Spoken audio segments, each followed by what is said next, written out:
Good? That's good. Rad. Thanks, everybody, for coming to my session today. I know it's Sunday afternoon and snowing, so I appreciate it. This is also the most human interaction I've gotten in months because we all work remotely, so I'm excited to see some human faces today. But I'm not going to talk about that. I'm going to talk about content. I'm going to jump in here. Who the heck am I? I'm Rachel. Some of you may know me, like my entire office over here. I am the Chief Strategy Officer and Creative Lead at Gravity Switch. We've been around for over 20 years. We started out right here in the Valley, and you can still find us right down on Route 9 in Hadley. If I had more than 45 minutes, we could talk about having an office on Route 9 and traffic. But we're not going to do that because Kelly will yell at me. We are a creative agency. We handle everything from print and radio to websites and AdWords. So that means we deal with a lot of content for a lot of different types of people. So content, it's huge, right? Gigantic. It is your words, your photos, videos, documents, anything that you're going to put up on your website. It is all of those things. And in our experience, it's also the #1 underestimated part of any web project in terms of the resources and the time needed to get it done. And not just done, but done really well. And so, good news though, there are a lot of tools to help you wrangle content and make sure that everybody's on the same page and you actually get all of your stuff done. So the #1 most important tool that I want to talk about is strategic mindset, having a clear, flexible plan, being able to shift directions based on data and not feelings. Also, organization. We love spreadsheets because we're nerds, but spreadsheets are fantastic. We'll also use things like editorial calendars, and I will come back to that later. But also, last but not least, let's not forget about the technology. Your CMS, it is quite literally designed for this very purpose. So how do we leverage that guy? So thinking strategically, it is super important to always know who you are talking to. So is that business owners, prospective students, job hunters, whoever that audience might be. And that way you direct your content specifically to them. And one of the coolest, best ways to do that is user personas. I'm sure you guys know about this, but it's awesome to sit around and make up stories about people. And this really helps you build a connection to who your audience is and really understand who you're talking to. And so I want to bring in Muriel just for a minute here. This is Muriel. Muriel is a user persona that we set up for one of our clients. They do homeschooling. And so having Muriel and a variety of friends meant that during our process we could always set up smart questions and say, well, how would Muriel feel about that thing? How would Muriel interpret that content? How would she interact with that content? So this gives you a really good baseline to be intentional about your content and to really know who you're talking to and what you're hoping to do. Also, it's just fun to hang up and make up stories about people. So how do you then develop that content once you know who you're talking to? We develop around know, feel, and do. So the facts, the emotions, and the actions. So what do you want each person to feel about your content? What do you want them to know about you or know about that content? And what do you want them to do after they've interacted with it? I'm such a fast talker. Liz, you got to keep me on track here.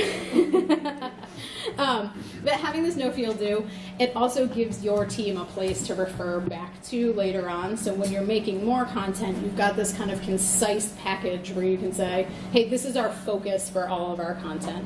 It gives you a really good baseline, and it also it makes your team empowered and excited because they know where they're working from.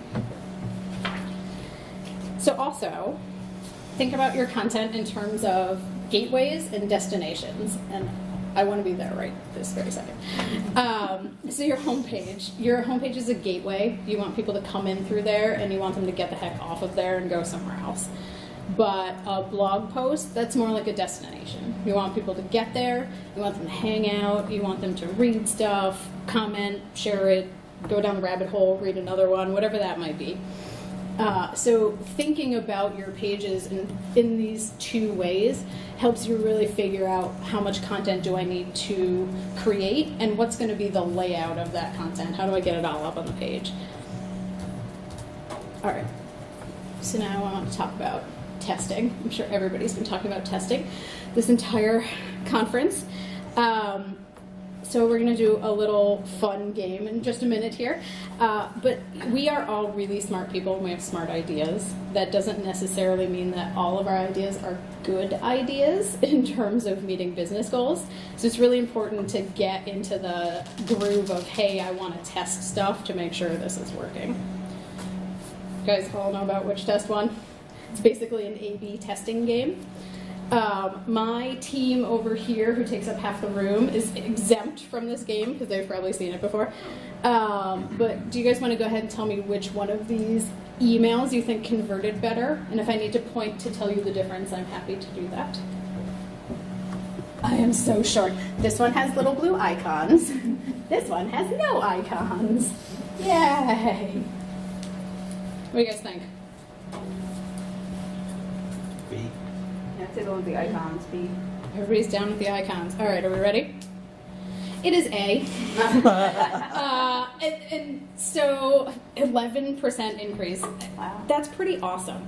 And I think that with this one in particular, all of us are like, icons are pretty. I want to go with icons. But if you put this stuff in front of people and you test it, you can actually see, hey, no, this is the wrong direction. We need to table our love for icons and actually go with the one that works better.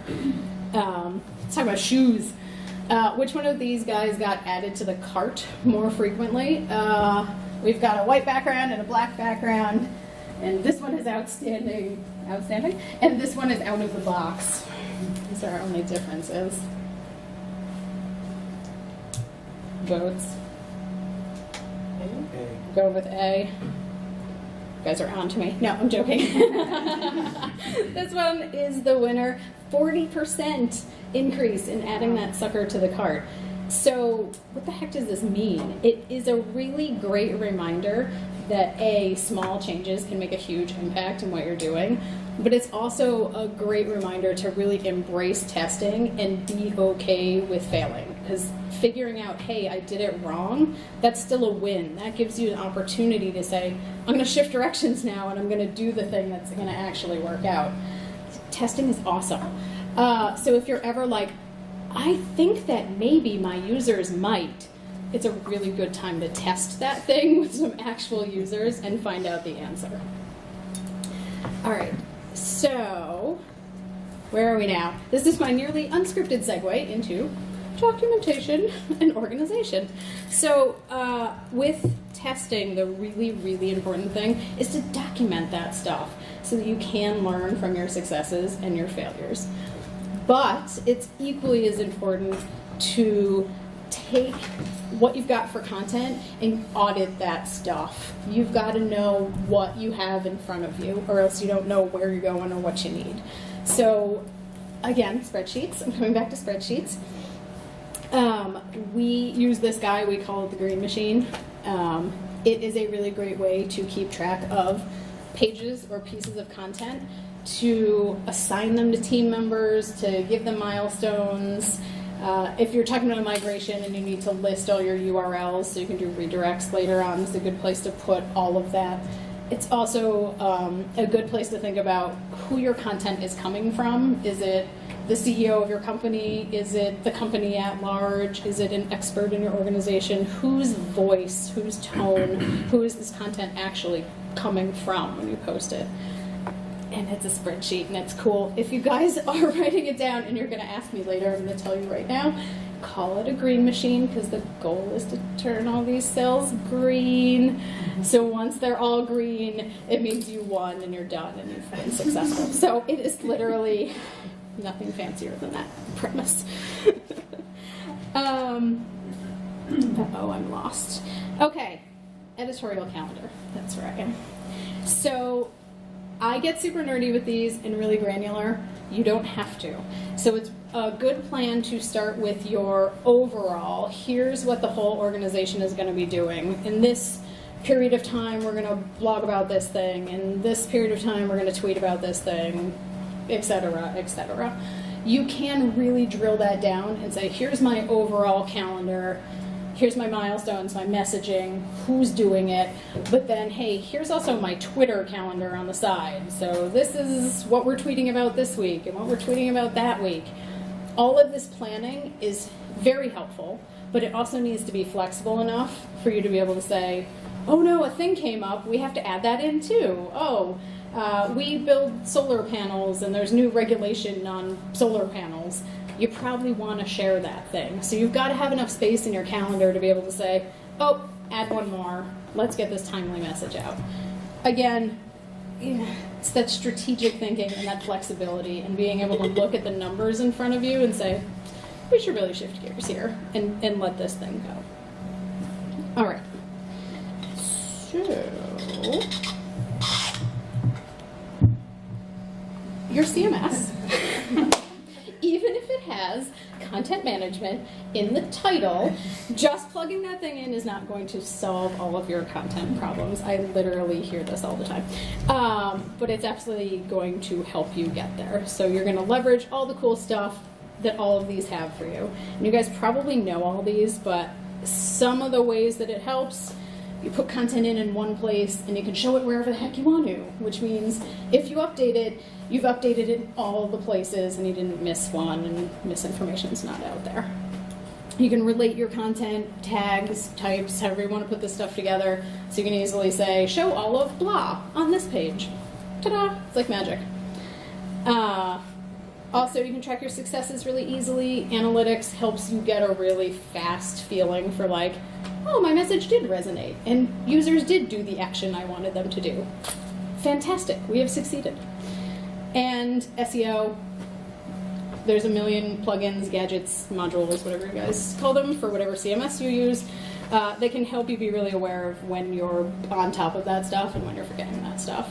Same with accessibility. Your CMS keeps you in line, right? It keeps your fonts and colors consistent, heading hierarchy, all of that stuff. So if you have somebody non-technical on your team and they're adding content, nobody sits around going, oh, are they breaking the website right now? Because they're not breaking the website right now, so it's totally fine. All right, so your CMS, it does a lot of things, and that's freaking awesome. But until Google has replaced us with robots, which they're going to, you still need a human behind the scenes who's saying, hey, we have to think about all of this stuff. Hey, where's our content coming from? You still need a person at the end of the day making smart decisions.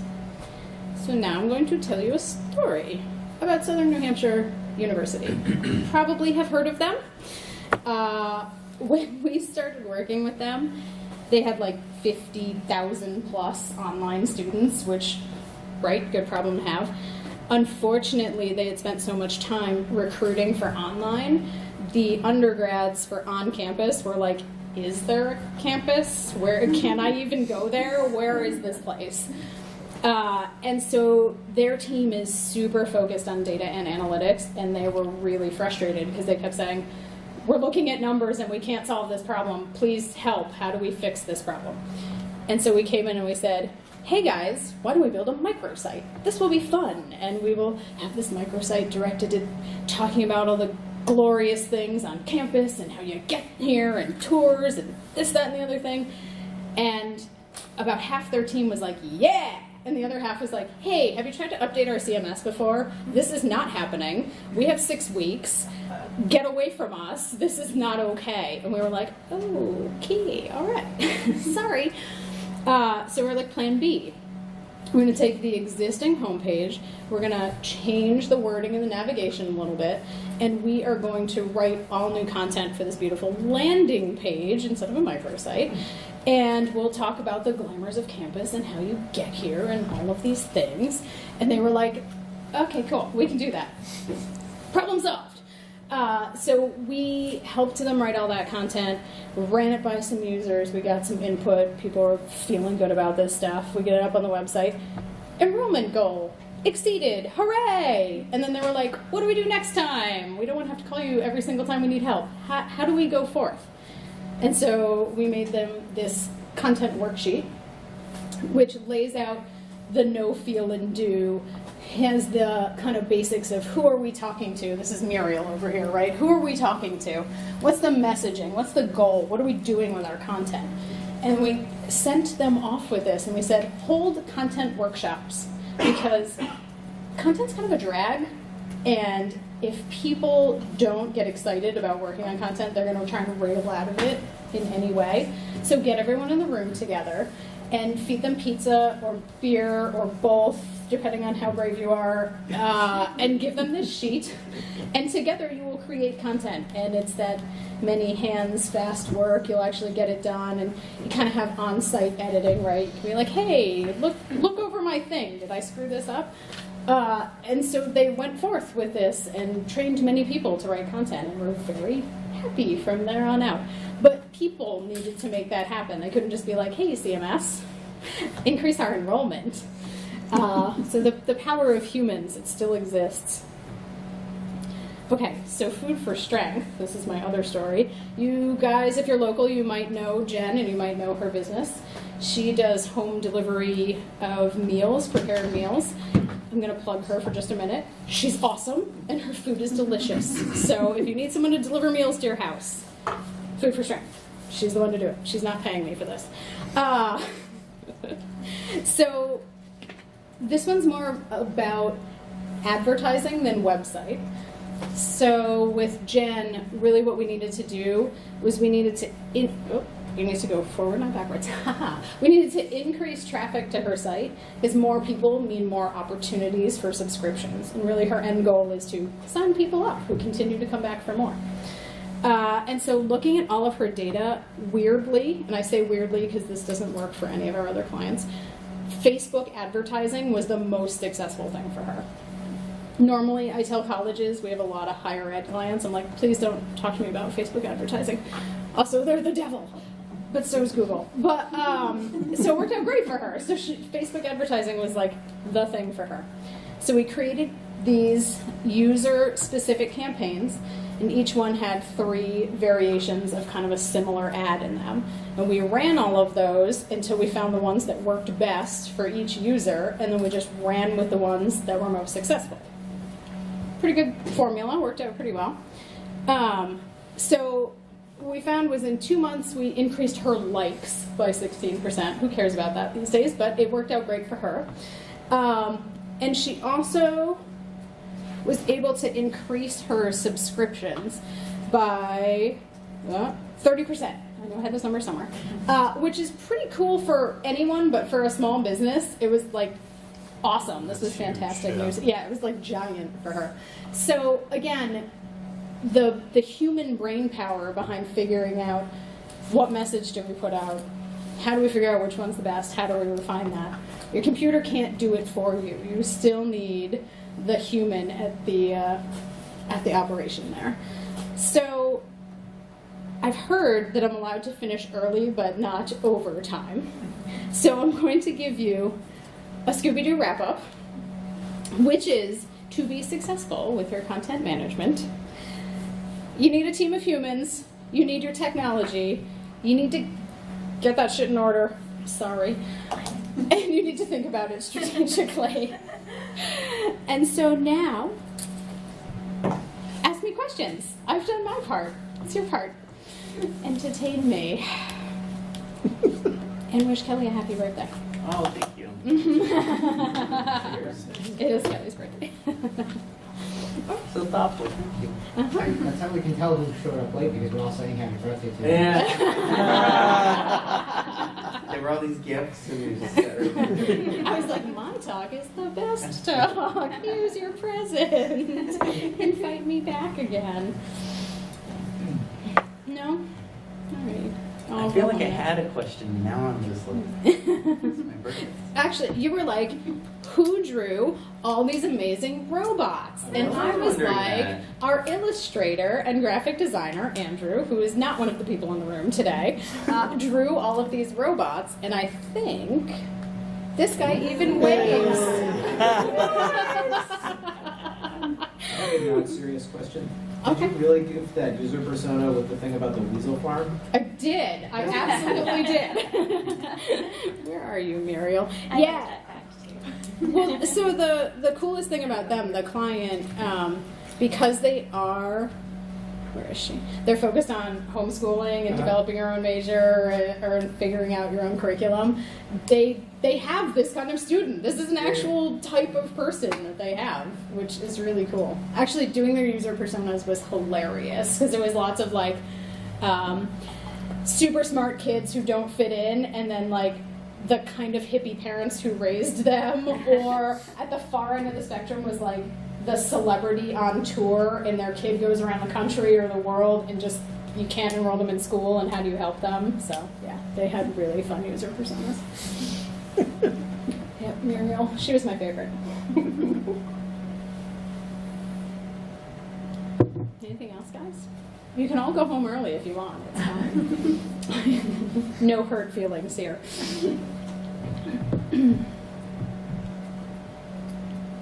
Are there any resources that you recommend for people who are trying to tell their clients that they really do need content managers? Oh boy.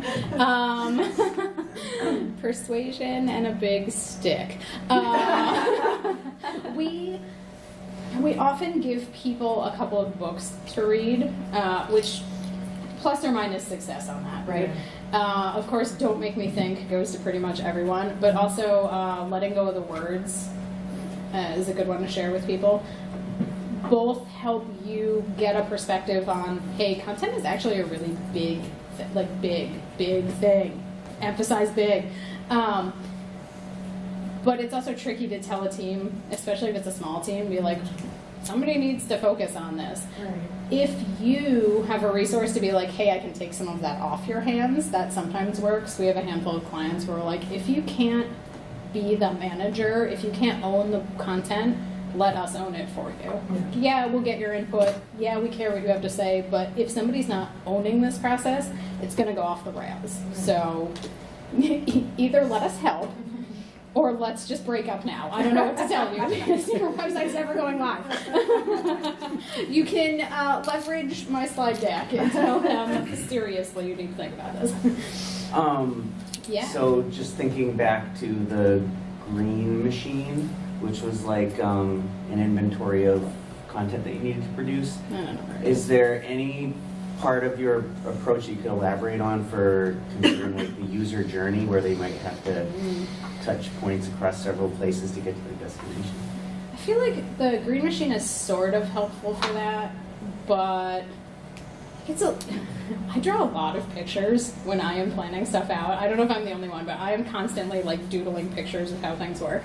So I feel like the green machine gives you a really good tracking of what you've got, and then like literally post-it notes on the wall is a good way to be like, okay, Muriel is going to come in here, and this messaging is great for Muriel, so where is she going to see that as she goes along, and how do we take this big picture message and kind of break it down into chunks where we reiterate it, but we're not using exactly the same language, so that we're kind of mixing it up a little along the way.